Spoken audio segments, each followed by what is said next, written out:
It's Emil. It's Emil Guillermo. Emil Amok to you.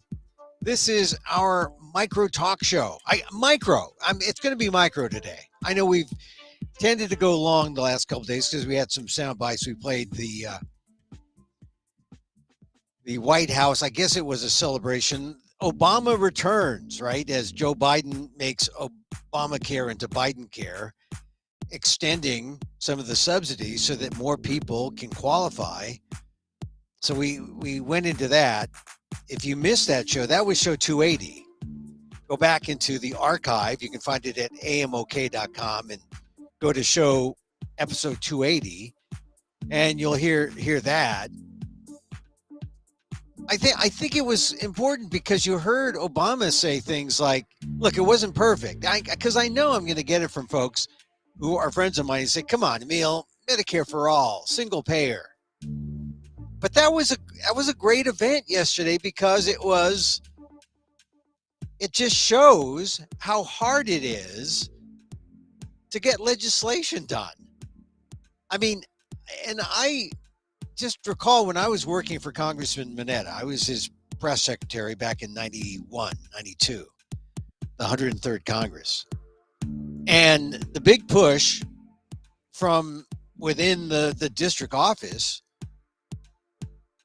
was that we needed health care, and Hillary Clinton was going to drive it home. 91, 92, did she get it done? No. 90 to 2000, nothing, right? 2000 to 2010, like I said, I mean, there was nothing until Obama came along. And Obama got it in, and now we're celebrating 12 years. And to look back 2022 to 1992, 30 years. That's how long, the scope, the battle for real healthcare. And mind you, Obama said it himself. It wasn't perfect. It's not Medicare for all. It's not single payer. It's not everything it could have been. But thank goodness it's something. And we're in the leave with something and not leave with nothing. That's where we are now. That's how hard it is.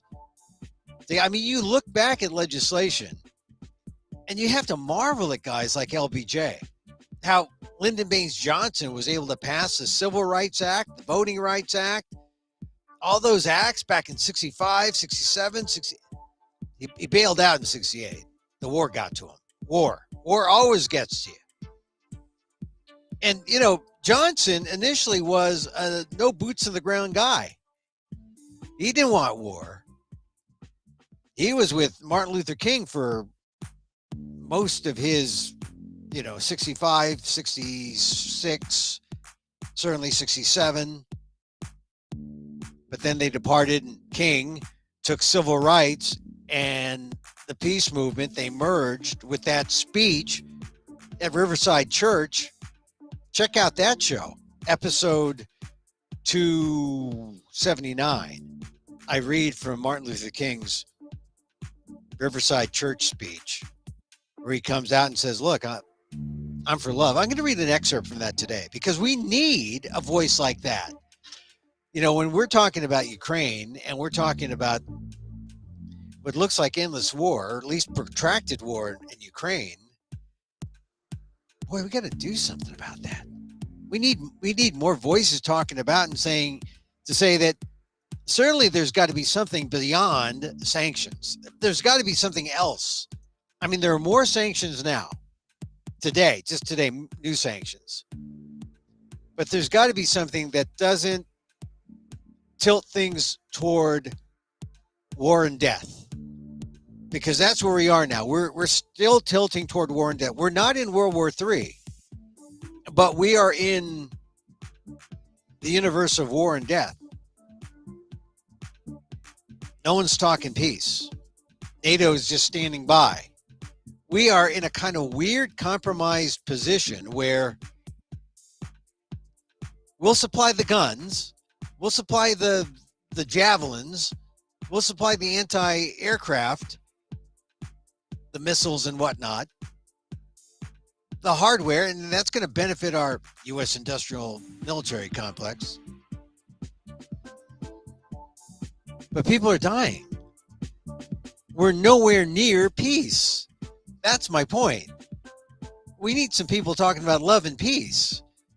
And it can't be so that the people who want peace, who are for love and peace and all that, have to stand side by side with the military industrial complex, the arms dealers.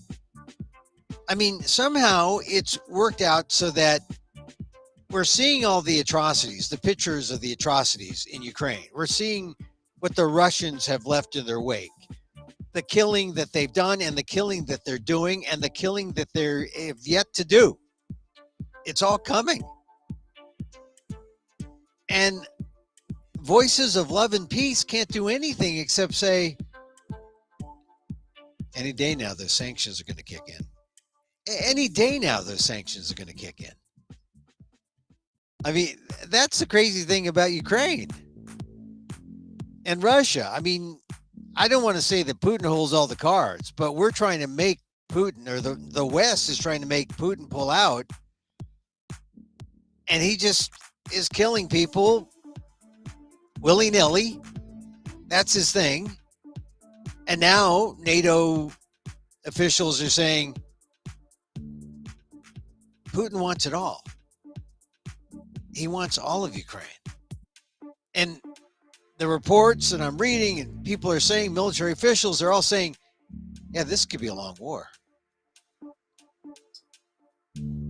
And I guess for Americans, that's just fine as long as we can stand on the side and say, here, Ukraine, take all the arms. We'll give you billions in arms.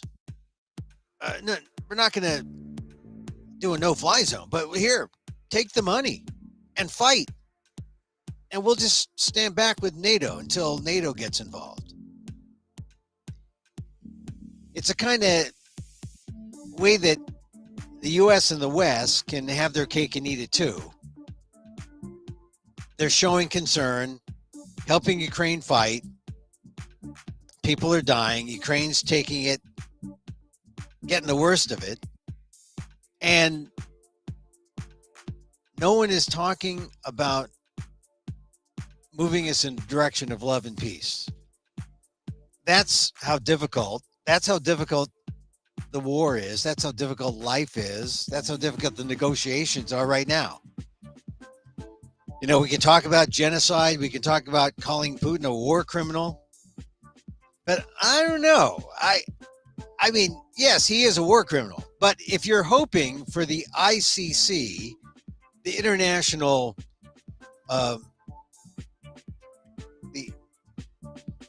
the international court there in The Hague, if you're looking for them to step in, the International Criminal Court, the ICC. Just look at that piece in the New York Times today. It's not on page A1. On page A1 is the stuff happening today. The atrocities in Ukraine committed by the Russian army in Bucha, and who knows where, as cities that are left in the wake are now reoccupied by Ukrainians, and they see what has been revealed or what has been taking place in a month of war. So I'm looking at the headline. All that's happening on page A1 of the New York Times, but on page A11, trial begins for militia leader accused of war crimes in Sudan's West. I mean, this is a big deal for something that happened in 2003. for a guy who is now being brought to court, who was indicted in 2007. I mean, war crimes, rape, murder, you name it. It's 2022, and his trial is beginning. I mean, it's about 15 years.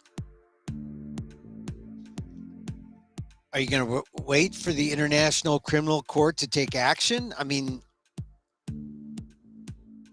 so when Biden cries war criminal of Putin, and when people say, yeah, ICC, and you see, I saw Anderson Cooper do a big interview with the lawyer from the ICC a couple weeks ago, saying, yeah, we're documenting this. But, the ICC doesn't have any teeth.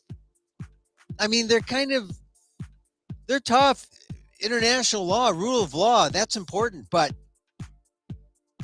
like I said, they're starting a trial this week for a militia leader accused of war crimes in Sudan's West. 15 years after the fact. I don't think we can rely on the ICC for any kind of relief on Ukraine. So if you're thinking that, oh, here come the ICC, here comes the UN, I don't think that's going to be it. It's not. There's going to have to be something else. I know no one wants to talk regime change. That's certainly something that's off the table. But it's sort of like inadmissible evidence. You don't really mean it. You don't really want it. But if you talk about it enough, it's going to hit someone and say, oh, here's a good idea. Regime change. But I think that's sort of the game they're playing. As people say, deny. Oh, we're denying regime change. Oh, hey, that may not be a bad idea. Put it in someone's head that's maybe, because this is going to go a long time. Washington Post reports it, various sources, military sources, looking at protracted war. And if it's a protracted war, oh man, how many more of these deaths and these pictures of atrocities committed by the Russians, how many more of that can we endure?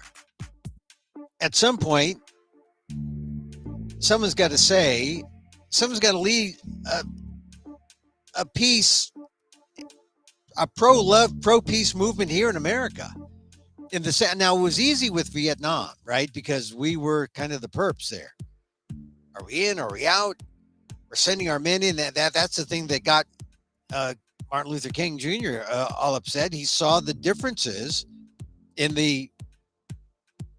what happened to African American soldiers fighting side by side with white soldiers, knowing full well that they can fight side by side, but they couldn't attend classes here at home next to each other in segregated schools. So there's got to be something in this century, this new modern era, a way someone can call for peace without playing into the hands of the military industrial complex. There just has to be. I don't know what it is.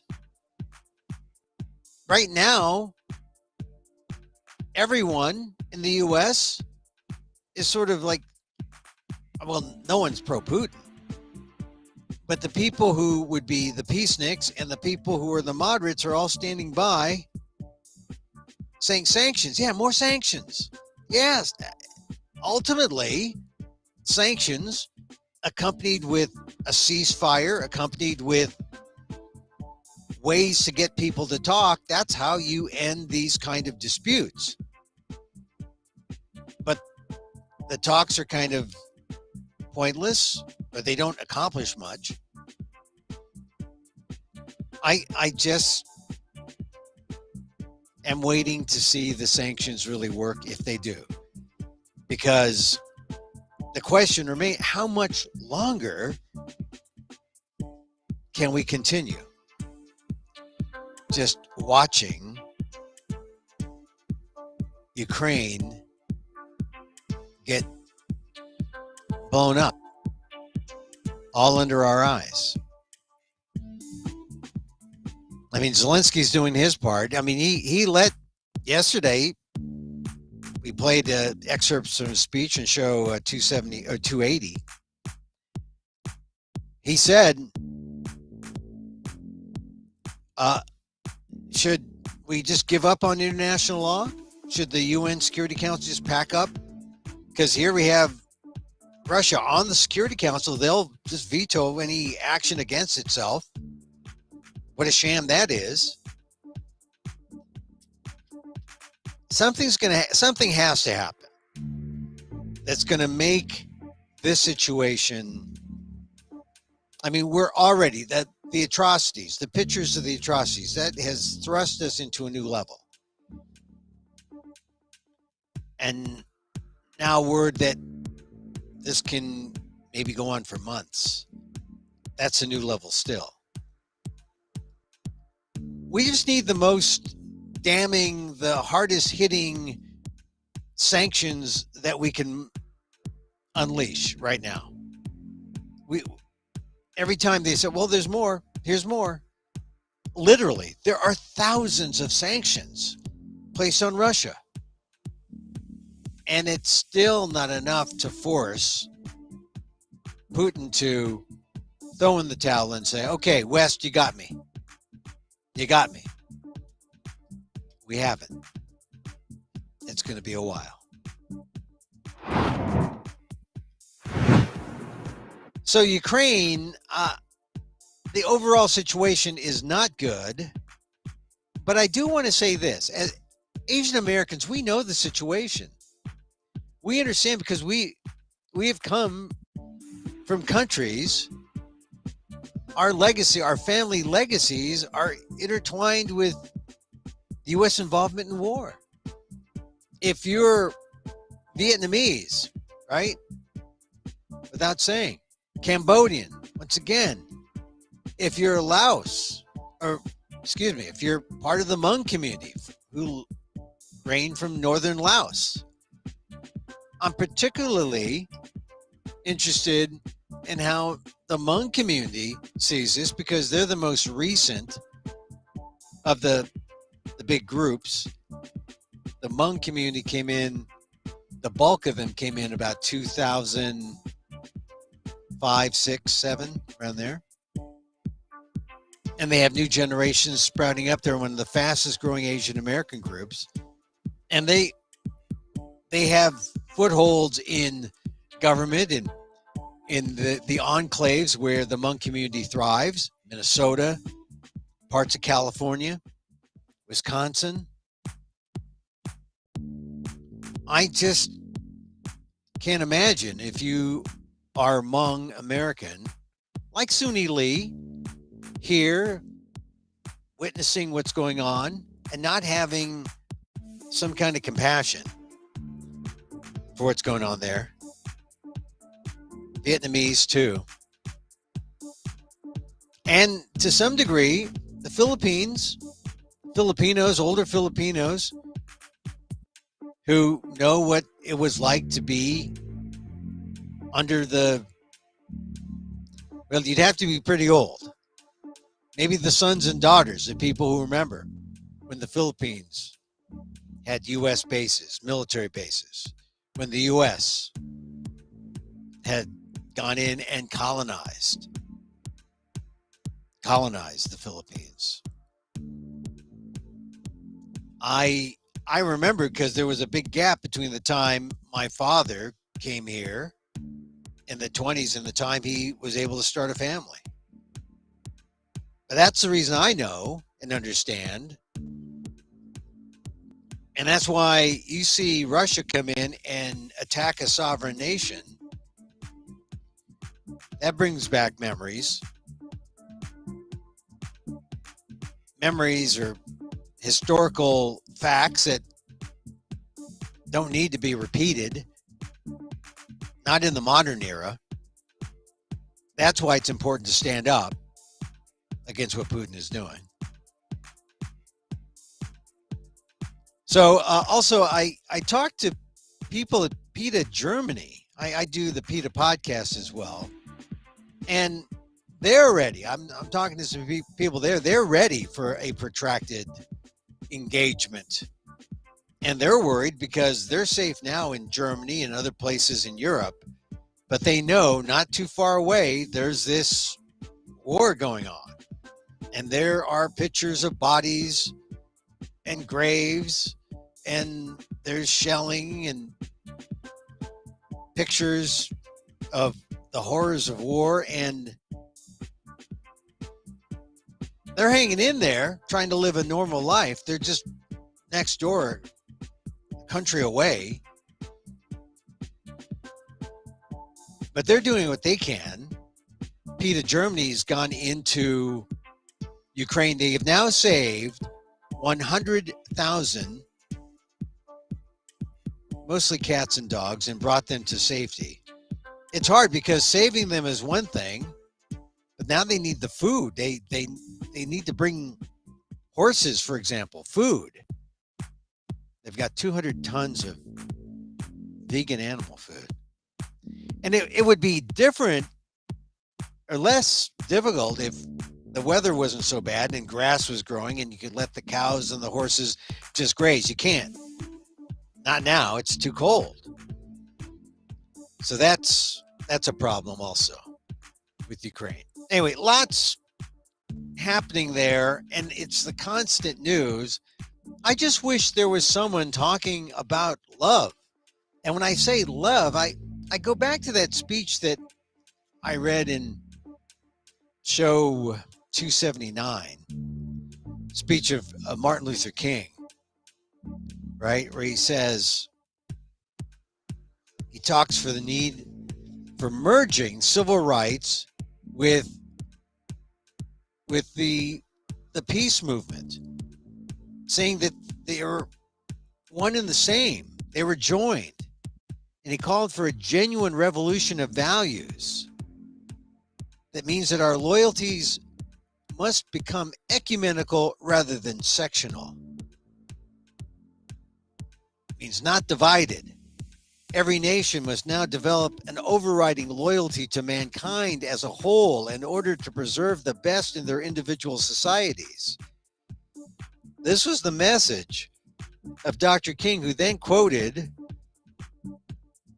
he said, the Hindu, Muslim, Christian, Jewish, Buddhist belief about ultimate reality is beautifully summed up in the first epistle of St. John. He said, let us love one another, for love is God, and everyone that loveth is born of God and knoweth God. He that loveth not knoweth not God, for God is love.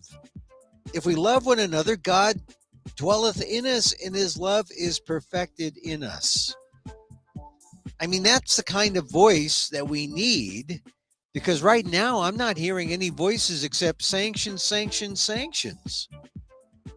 That's from the moderates and the peaceniks, and I'm not hearing anyone say, what are we going to do to get out of this? Is this a quagmire yet? I guess that's really the big question.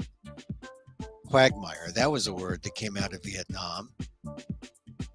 But I guess we are avoiding the quagmire to come by not placing boots on the ground, just by standing back and watching and supplying the Ukrainians with the arms and the weapons they need,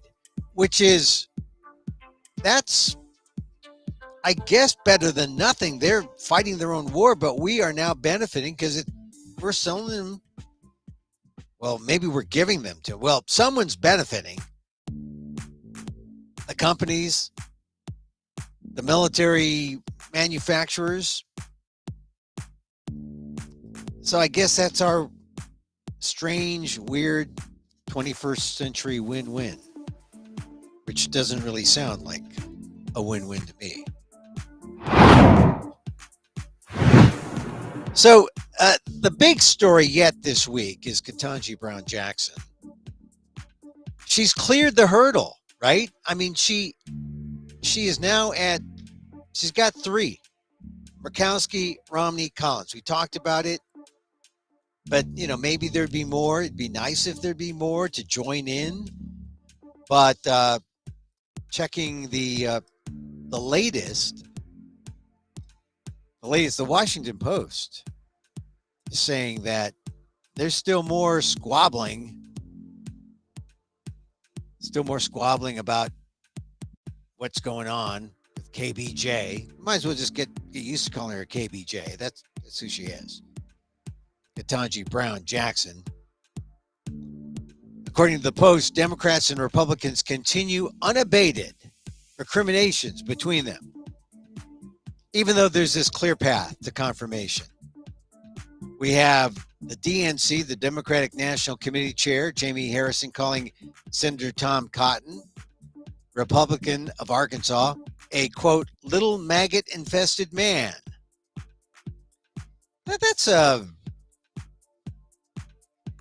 That's graphic. A little maggot-infested man.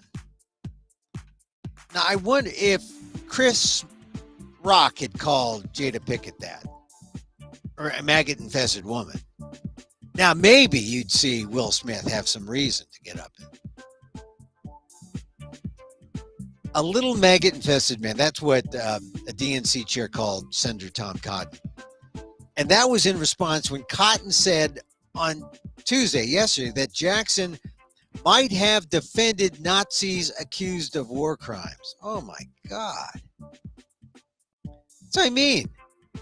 They're saying Ketanji Brown Jackson is lover of child pornographers, soft on crime, defending are Nazis accused of war crimes. Now you're taking out all the hot buttons, right? Trying to show people, look, if you can't stop Ketanji Brown Jackson from going to the Supreme Court, the very least you could do in your Trump audition is you can accuse her of defending Nazis. That's a good use of your time, Senator Tom Cotton. Yeah. Instead of, how about this? How about coming together as a nation to say, hey, here is a woman who is the most qualified woman for the court. We need to defend her. We need to support her. We are one country. What happened to that Republican Party? We can embrace someone like Judge Ketanji Brown Jackson. Instead of, even after she has a clear path, saying that, oh, well, sounds to me that Jackson might have defended the Nazis accused of war crimes. That's what Senator Tom Cotton, Republican of Arkansas, said. It's beyond dirty. And as the DNC national chair called Cotton, sounds like the words of a, quote, little maggot-infested man. Now, Mitch McConnell, same day yesterday, he said Jackson was a liberal activist. I don't know how, if you saw the hearings, how you could say that Jackson's a liberal. She sounds to me straight and narrow. She's fair. She looks at the law. She's unbiased. She looks at the precedents. And she outworks you by writing an opinion that's longer than anyone else. I just hope that Judge Ketanji Jackson survives till tomorrow. Because the Senate all wants to go out on their vacation late tomorrow. I don't see any reason to hold it up. Let's get Ketanji Brown Jackson in. She deserves to be on the Supreme Court. Now, some of the things that can happen. Just Republicans who need to vote no, are going to vote no. You know how that works. They say, well, she's got her 3 crossover votes, Murkowski, Romney, and Collins. So it'll be 53-47. And say if I'm a Republican, I don't have to vote for her now. I can just hold steady with my appearance of being against her. Because, this is the showbiz part. You want to say, oh, why is this showbiz, Emil? Well, because they don't really disagree with her. They congratulated her at the hearings, and then they voted against her. Oh, that's just hypocrisy, Emil. No, that's just the way politics is played. You lie out of both sides of your mouth. So, the one who surprises me, although it isn't really a surprise, South Carolina Republican Tim Scott, African American, one of the few blacks on the Senate side, along with Cory Booker, defended Ketanji Brown Jackson both at the hearings and in Congress and on the Senate floor. But South Carolina Republican Senator Tim Scott did not. In fact, here's what Scott said. He said, Jackson's nomination reinforces the progress our country has made, but that ideology must be the determining factor and not identity. It is clear that Judge Jackson's judicial philosophy and positions on the defining issues of our time make her the wrong choice for the Supreme Court. What do you mean, that she's for fairness? Scott said, I cannot support a nominee with her record of judicial activism. I remain disappointed that President Biden missed the opportunity to unite the country with a mainstream nominee that could have received resounding bipartisan support. Well, that's something, because I don't think Tim Scott had any problem with the judicial activism of Republicans who got nominated to the court. I mean, as far as I can tell, Jackson has the kind of temperament that Scott's fellow conservative, the late Antonin Scalia, on the court. He was kind of an originalist, looked at the text, didn't add in anything. But, of course, Tim Scott wants to preserve his job, so he wants to say, well, there was a South Carolinian who wanted this job, and she didn't get it, so I'm going to, say no to it. He's just trying to protect his base. But Tim Scott, shame on you. This is a great nominee, Judge Ketanji Brown Jackson. And let's just hope that that Murkowski, Romney, and Collins stay true Republicans who want to vote for, along with the Democrats. And let's hope the Democrats stay put and there are no defections. But for the Republicans, knowing that already 3 Republicans have gone with Jackson, this enables even moderates like Ben Sass and Rob Portman say, yeah, I'm not going to vote for her. And that assures that they don't upset Republicans in their district by voting for her. Politics. So we hope and pray that Judge Ketanji Brown Jackson at this point tomorrow can say, yeah, history is made. The first African-American female to be Supreme Court Justice. That would be great. I want to wrap up talking about Tiger Woods. Man, I saw tape of we were on yesterday. I believe in Tiger. I think if you are an Asian American, I don't know if there's been a more iconic Asian American figure that's so beloved and so above it all. since Tiger Woods for a generation. I mean, it's 25 years that he won his last Masters. 25 years. He was 21. Remember that? The first time you saw the red polo shirt, the TW on the hat, and the full body fist pump. Man, 25 years. And he's won 5 Masters. He's going for his 6th, even though 14 months ago he nearly lost his leg. How does a guy do it? Well, I don't know. But this is what makes Tiger Tiger. The odds are 50-1 that he's going to be able to win. But look at the odds. I mean, this is why I do this show, to build my endurance so I can talk and I can filibuster. No, so I can talk, and I do it on my feet. I don't sit. I stand, because it does take something out of you to do this kind of show. Of course, it's not like walking 18 holes of golf. But that's what Tiger has to do Thursday, Friday, Saturday, Sunday. 4 days, 18 holes each, 72 holes. And you got to figure 4 days, you're walking about 2 miles a day. 8 miles, is he walking 8 miles for the whole tournament? I mean, golf, they don't let you ride. I mean, you say, come on, Emil, ride that golf cart. The pros don't get to ride.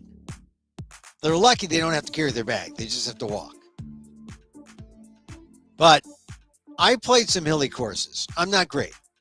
I tried playing golf about 15, 20 years ago. It's still fun. If you're drunk enough, it's fun. And then you have an excuse not to keep score. But I tried playing when I was not bad as a scrambler. I could make a shot. That was one of Tiger's things. He can make a shot. He can craft one. And I wasn't that good, but I like the creativity of trying to make a shot and going around a tree. I was not kind to my white balls, so I was losing a lot of them. And they were hitting them all over the place. But he's got to walk. He's got to walk 8 miles. He's got to be focused. It may be a lot to ask after you're about to lose. After you could have lost your leg in an accident. What I like about this story, though, it shows how golf-wise he's together. You put him on a flat course, put him on a course where no hills. I mean, they're talking about one tee at Augusta where the drop is like the top of the Empire State Building, the Statue of Liberty. I knew it was another New York landmark. It was like the top of the Statue of Liberty to the bottom, which is quite a drop. I just wish him well, because for Asian Americans, name an Asian American cultural hero who goes beyond politics. I don't know what Tiger's politics are. He's just one of those guys you just say, well, I think he's a good guy, isn't he? I don't know. I just know he has certain sexual peccadillos, which means that he's normal, I guess. And because of his injuries, he's used a lot of medications. I don't know if he's abused them. I'm sure he's used them to deal with the pain. But aside from that, people give him a pass and say, for all the things about his divorce, he's been a good father, it appears. Plays with his son. His daughter's talking to him. 14-year-old daughter, 13-year-old son. His loving mother, Tita, Thailand. I just think that aside from those news and gossipy episodes that we all know about, and the tragedy, the car crash 14 months ago, Tiger's been kind of the model Asian American. And remember, we claim him because his mom, Tita. But of course, Earl Woods, father, African American. And Tiger, this is why I don't know his politics. He loves everybody, right? He says he's Cablinasian. Remember that? So I like Tiger Woods. I more than like Tiger Woods. He is an example of don't count me out. I'm coming for you. I wouldn't be in the tournament if I couldn't win it. He's got that kind of drive, and you got to admire it. Name another Asian American who has that kind of hold on the American imagination. No matter what perspective, you're left, you're right, you're conservative, liberal, you're rich, you're poor. He's inspiring to poor. He's inspiring to the rich man who can't play golf worth a damn. So I wish Tiger well. I don't know if Tiger Woods is gonna last. He's teeing off tomorrow. I think he has a practice round today. But the thing starts. Got 4 rounds, make the cut, play Saturday, Sunday. And everyone remembers how it was 25 years ago today that Tiger really first came into our consciousness. And he's really just, through the disappointments, through the different entanglements, personal entanglements, we love the guy. He's a hero to not just Asian Americans, not just African Americans, the world. I mean, golf needs him. Golf is saying, please, Tiger, come back. I've been to a couple of golf tournaments, and you know, the crowd, he generates a crowd wherever he goes, wherever he golfs. And I don't know. I guess he goes on to the senior tour if he can play again. I mean, he's still a young guy, 46. He's going to be 47. I just am not ready to see Tiger hang him up and say, that's it, I'm done. I'm looking forward to him starting, teeing off, and finishing strong at the Masters this weekend. We could use that kind of cheery story, I'll tell you. So I talked about Tiger, I talked about KBJ, I talked about Ukraine. Can I talk about me a little bit? This is the show I'm doing. And I mention this because, well, you know, I do this, and this is a different kind of show, what I'm doing here.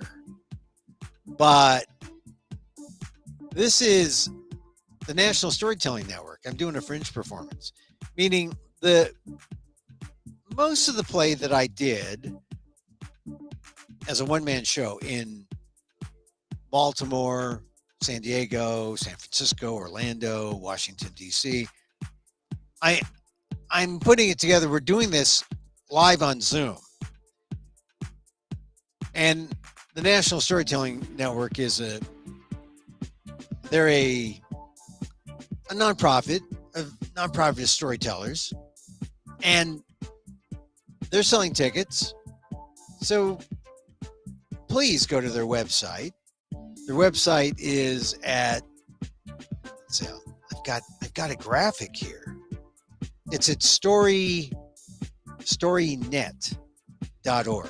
Storynet.org. National Storytellers Network. See Amok.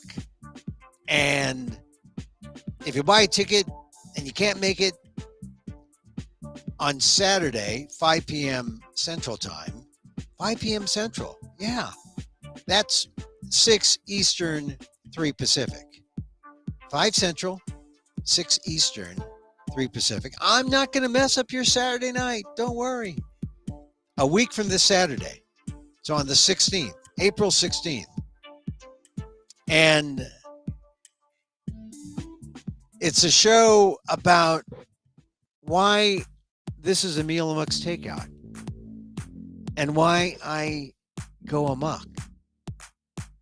And also it's about a little about COVID. The update is it's about COVID because I was doing the show once a year, at least once a year, once or twice a year, 2017, 2018, 2019, 2020, with updates, right? And then COVID hit. 2021, no, I'm not going out. 2022, no, I'm not going out.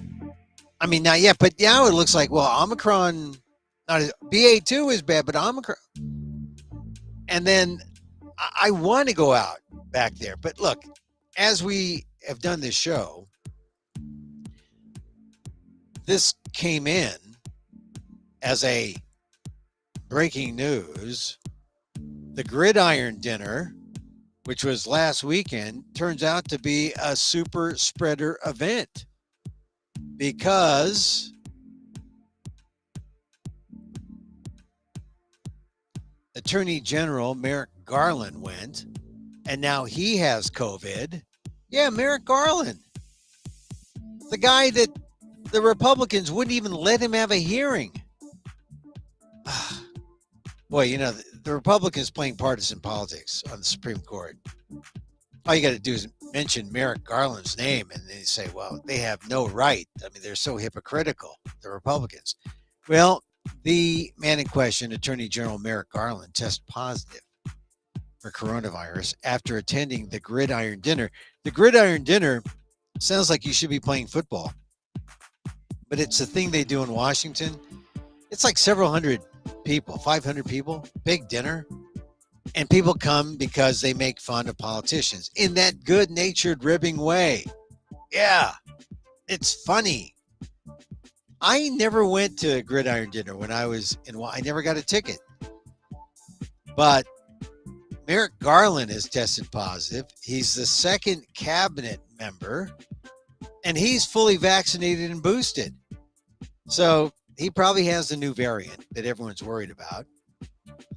There were other people who got sick, and they're saying now that the Gridiron Dinner is a super spreader event because Adam Schiff, Mr. Impeachment prosecutor, got sick. Joaquin Castro, he got sick. Commerce Secretary Gina Raimondo. So we have 4 people with Merrick Garland who have tested positive.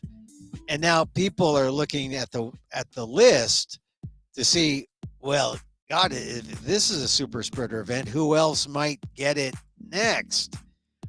Well, let's see. I'm looking at the guest list here. Margaret Brennan, PBS NewsHour or Face the Nation host. I mean, they could replace her. PBS NewsHour anchor Judy Woodruff, she was there. ABC White House correspondent Jonathan Karl. White House Press Secretary Jen Psaki. Well, can she get it again? She just had it. That's why she didn't go to Warsaw. Now this gets me that New York Mayor Eric Adams was there. Jane Pauley and her spouse, Doonesbury cartoonist Gary Trudeau, they were there. Who else? Jamie Raskin, Democrat Maryland. Kirsten Gillibrand, Democrat New York. Ed Markey, Democrat Massachusetts. Amy Klobuchar, Democrat Minnesota. Rochelle Walensky was there. Susan Collins. Oh my goodness. Susan Collins, she can't get COVID. Oh, well, she doesn't have COVID. She was there. Let's hope she's not positive. Wouldn't that be funny? Susan Collins one of the 3 Republicans. She was at that super spreader event. It turns out the super spreader event for COVID, the gridiron dinner.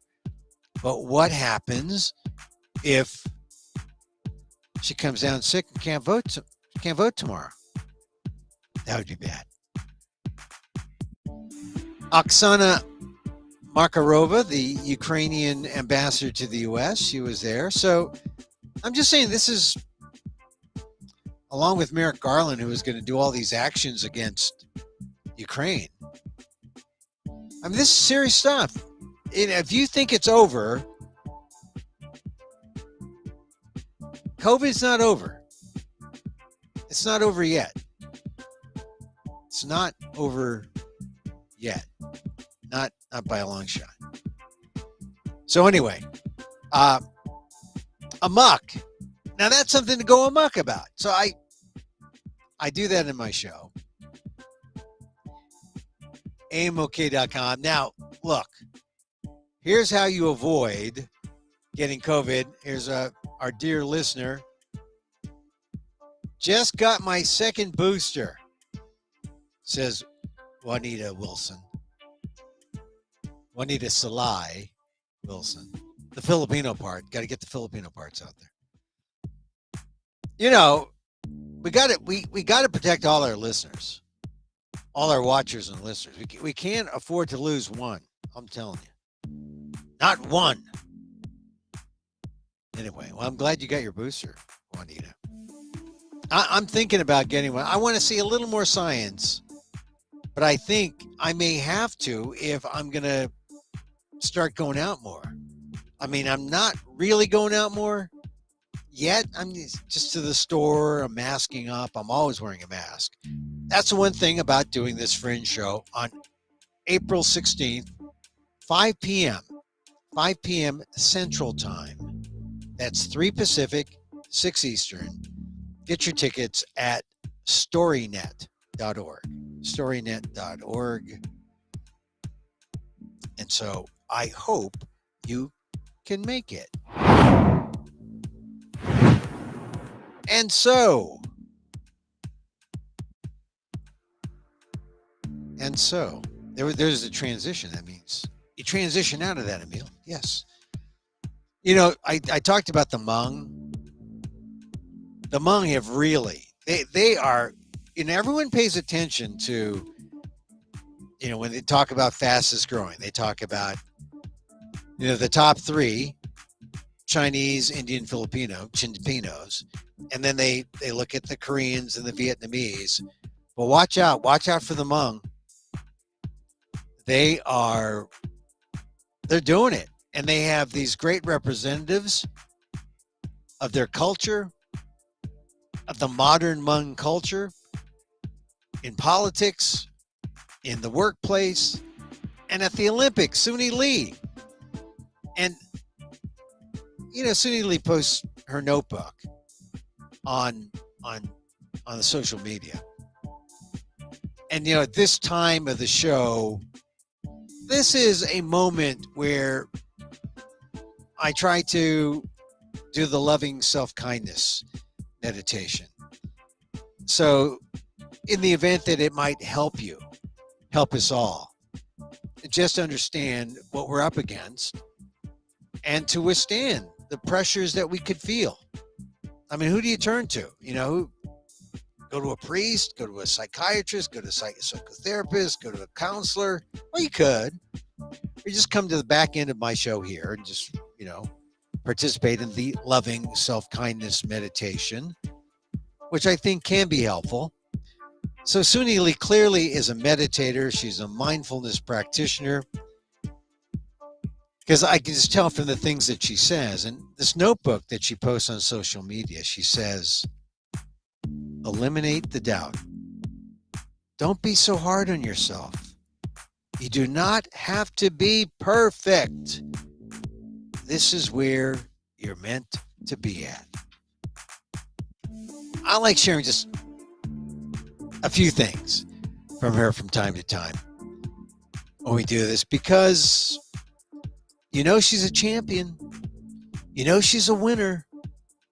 And when you know that she has self-doubts, You want to take a second look at what are the things that she does that gets her over and above whatever might bring her down. Well, I just read it to her. She makes these positive statements. Eliminate the doubt. Don't be so hard on yourself. You do not have to be perfect. This is where you're meant to be. Remember that. And then take this hand, put it here, take this hand, put it here. Just give yourself a squeeze. Oh, yes. You'll be okay. You'll be okay. And as I wish for me, I wish for you. May you be safe. May you be happy. May you be healthy. And may you live with ease. Emil Guillermo here. Back tomorrow. Mahal.